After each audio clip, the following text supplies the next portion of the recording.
Hello guys, in today's video I'm going to show you how to enable offline mode in Ubisoft. So first things first, you want to go ahead and close out your Ubisoft. Now we want to go on the search bar and write down Windows Defender Firewall and open it. Now we want to press Advanced Settings. On Advanced Settings you will see Outbound Rules. Press on it and press Create a new rule. After that you want to choose Program, then press Next and choose a program path. So I'm just going to go ahead and browse.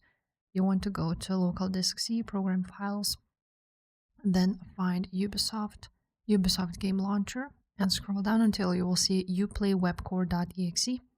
Open it, press Next, block the connection, choose that, press Next, choose all of these, press Next, and now you want to name Ubisoft Offline.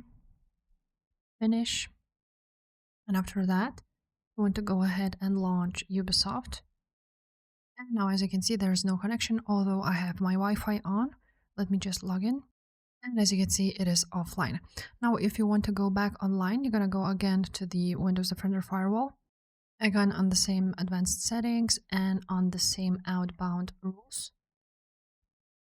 And now we want to go ahead and find this Ubisoft Offline and just go ahead and delete it. And that's it. And after that, just restarted the Ubisoft and you should be able to go online again. Just like this. So if this video was helpful, guys, make sure to subscribe, leave a like, comment down below, and I will see you next time. Bye.